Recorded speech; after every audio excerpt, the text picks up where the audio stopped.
it's a funny thing. Whenever we help the rich and the powerful, what the establishment says, well, that's what you gotta do. But when you stand up for working families and the middle class, it is considered very radical when you try to help them. I don't think so.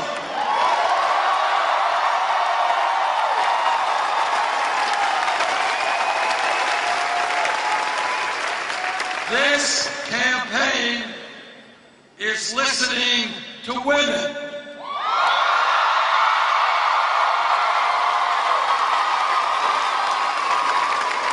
And what women are telling me is, how does it happen that they go to work and it turns out they're getting paid 79 cents on the dollar compared to a guy doing the same work? That has nothing to do with economics. It is just old-fashioned sexism.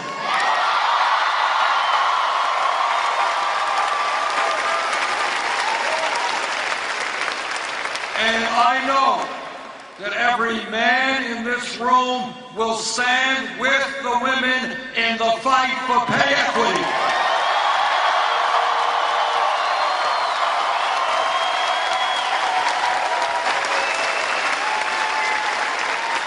Think outside of the box. Think outside of the status quo. Every psychologist who has studied the issue understands that the most important years of human development are 0 through 4. Those are the years when, to a significant degree, we develop intellectually and emotionally. That's the fact. Then think about a dysfunctional child care system in America today. You got millions of working parents, mom and dad, go to work. They desperately want quality, affordable child care for their kids. They can't find it.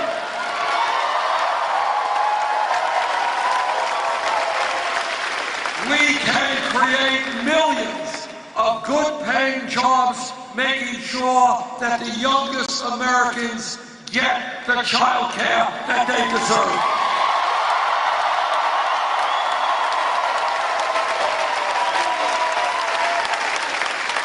This campaign is talking to our brothers and sisters in the African American community.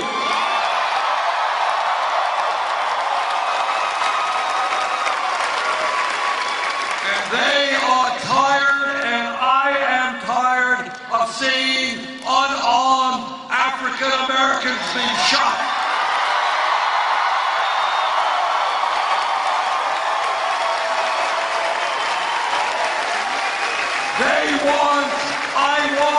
The American people want major reforms in a broken criminal justice system.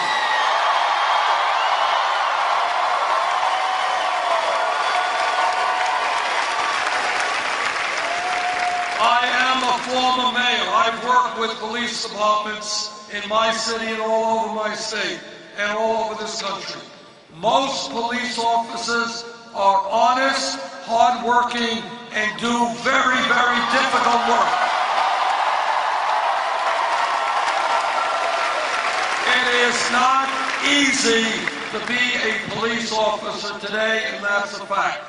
But when a police officer, like any other public official, breaks the law, that officer must be held accountable.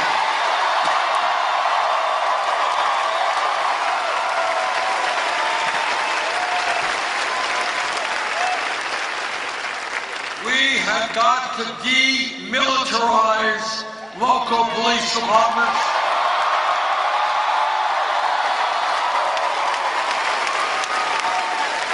Police departments, when they function the way they should, and many do, are part of the community. They don't look like occupied armies.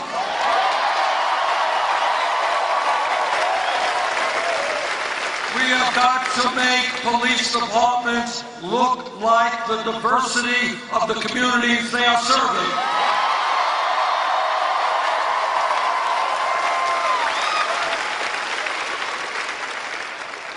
In my state of Vermont, neighboring New Hampshire, all over New England, and all over America, we have a major crisis with heroin addiction and opiate overdoses. We have got to understand that drug abuse and drug addiction are mental health issues, not criminal issues.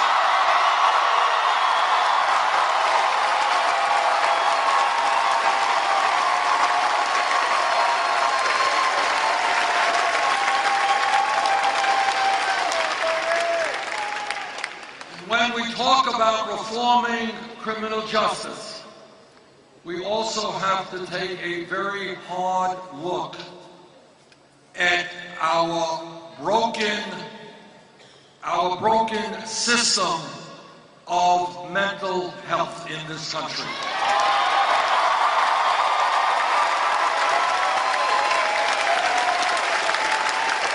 When people are in trouble, when people are facing mental crises, when people are dealing with drugs and they need treatment, we have got to make that treatment available to them when they need it, not too much from them.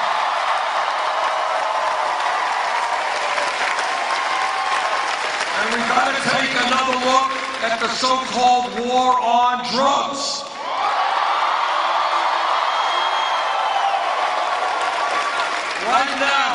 Right now, there is a federal Controlled Substance Act, and that act, in its Schedule 1 level, at its highest level, has heroin right alongside of marijuana. Now, scientists are arguing the pluses and the minuses of marijuana, but nobody thinks that marijuana is equivalent to a killer drug like heroin. And that is why I have introduced legislation which will take marijuana out of the Controlled Substance Act.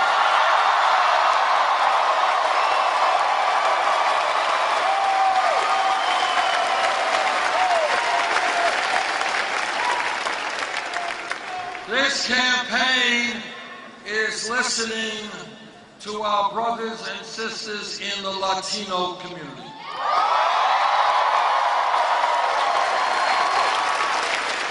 Today, there are 11 million undocumented people in this country.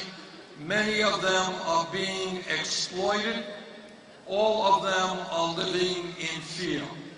What the Latino community tells me, and I agree, we need comprehensive immigration reform and a path toward citizenship.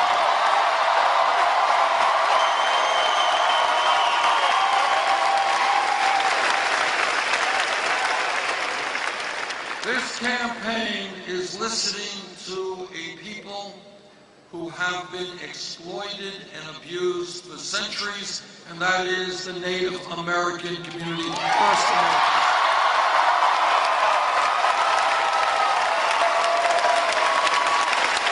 All of us know how much we owe for our culture, for our understanding of the environment to the Native American community.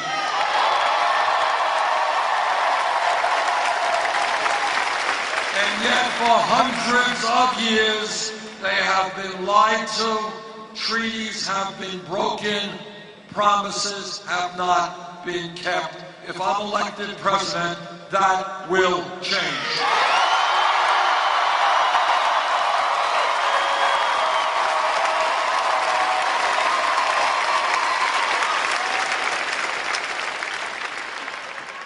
When we talk about having the courage to deal with very difficult issues, one of those issues is the planetary crisis of climate change.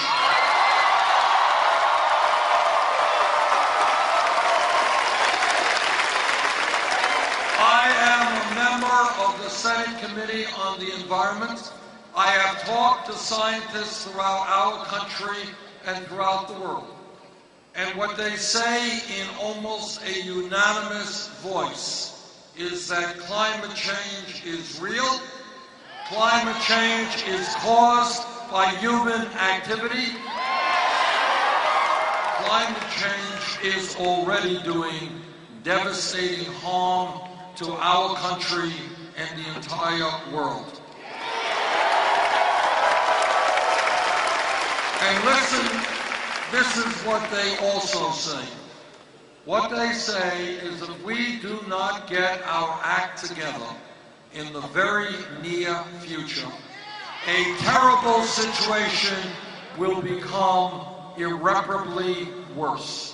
What they are talking about, listen to this, is that by the end of this century, not a long time from a meteorological perspective, this planet of ours could be 5 to 10 degrees Fahrenheit warmer.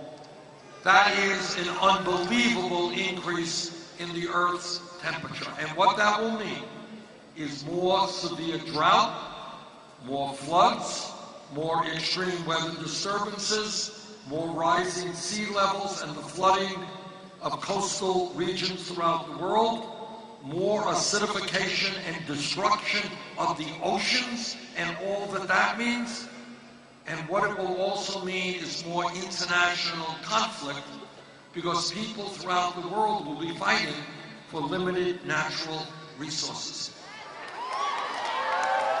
We have a moral responsibility to future generations.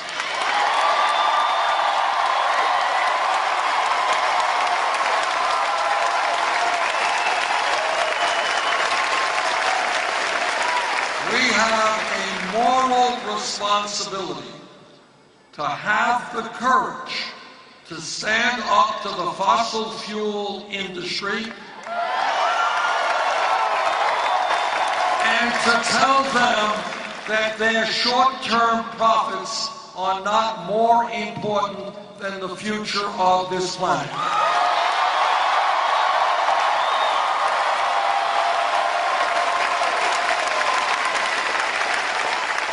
Now I want to connect some dots here. I mentioned a moment ago about the corrupt campaign finance system that we live under, and I want to now show you how that impacts enormously important policy. If you have got to ask ourselves, we all do, how does it happen that with the entire scientific community telling us that climate change is real and a threat to this planet, how does it happen that not one Republican candidate for president acknowledges what the scientists are telling us? Not one. And the reason that they do not is not because they can't read the scientific literature or talk to scientists. The reason is that on that day, when a Republican stands here and tells you that climate change is real, on that day, that candidate loses his funding from the fossil fuel industry.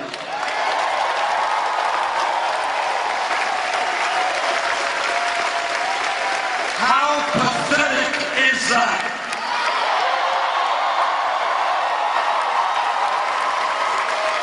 So I say to those Republicans, stop worrying about your campaign contributions. Worry about the future of this planet.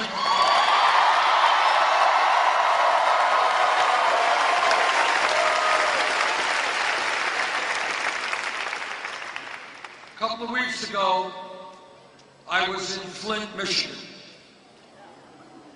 And what I heard from parents and people in Flint, Michigan was literally beyond my comprehension.